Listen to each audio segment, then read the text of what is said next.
X and XS. How can you obtain X and XS? This vector. Inverting this matrix, right? How to invert this? Determinant of this. What is the determinant of this 2 by 2 matrix? It's simply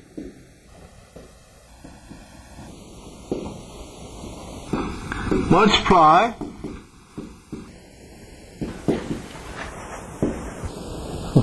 and minus Ka square. Okay?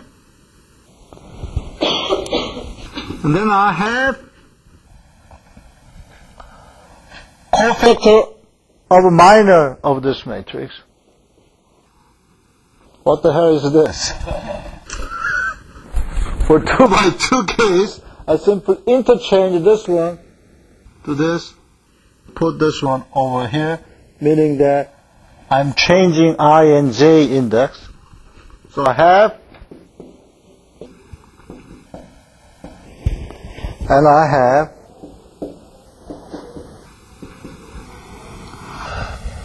and then I am changing this one and this, but because this one and this one is the same, but I have to multiply minus 1 to the I plus J, therefore I have a minus 1, therefore I have Ka. Okay, for 2 by 2 matrix I can do inversion by hand, but for 3 by 3, please try it. It's not that easy. You need a lot of time. If I am a very bad professor, I will give you homework that has to do with 3 by 3, inversion of a 3 by 3 matrix, and if I give you inversion of 4 by 4 matrix, and ask you, please do it by hand, then every student try to kill me, right? It takes a long, long time. I don't know how long does it take. Maybe it take 1 month. But I guarantee that everybody will get an error. Never have a right solution. But 2 by 2 matrix is beautiful. Okay, then I have here F0 and 0. Okay, this is interesting, right? Okay, X can be 0, right? If this one is 0, because X is equal to this one multiplied by F0, right? X can be 0 if F0 is 0, but that is a trivial case. That is trivial case. If there is no excitation, then X must be 0, right?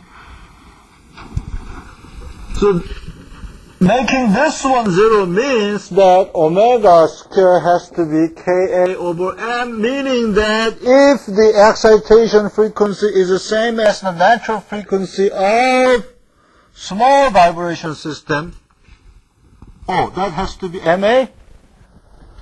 MA, right?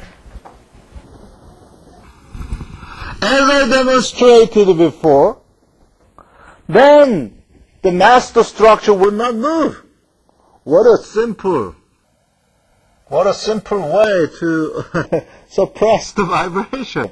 If I know the excitation frequency, say that is 1 kilohertz, then by just simply designing MA and K, that can produce 1000 kilohertz as a natural frequency, then the master structure optical table would not move. Okay?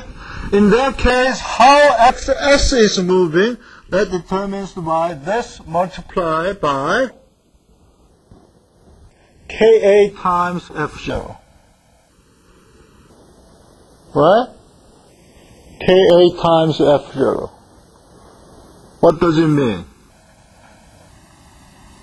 What does it mean? What is the force exerted by the small mass to the master structure, that has to be Ka multiplied by the displacement of xs. Okay?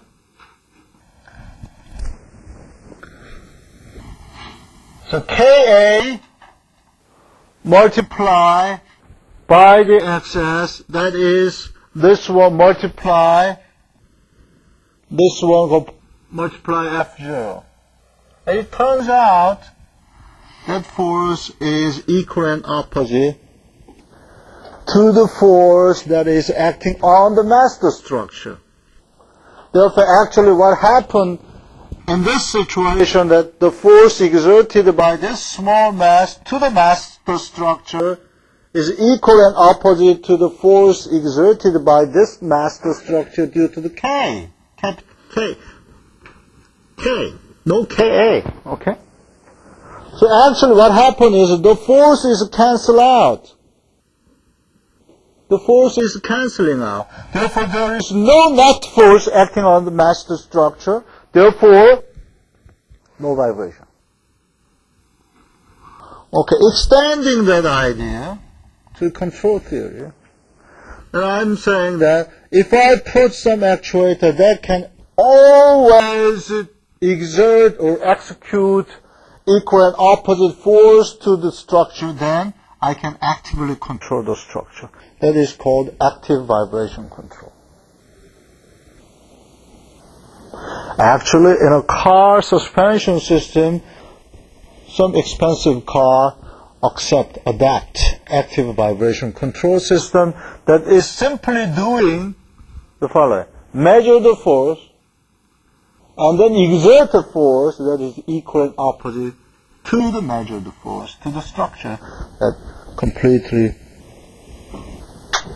diminish the vibration. So, as I talked to you earlier, we start with a simple example, but we can see the many application area. So next lecture we will review what we learned and vibration observer. If you extend, that will be done on coming Tuesday. Okay? Coming Tuesday. And Thursday we will review the modal analysis. Isn't it exciting, right? Vibration is so interesting, right?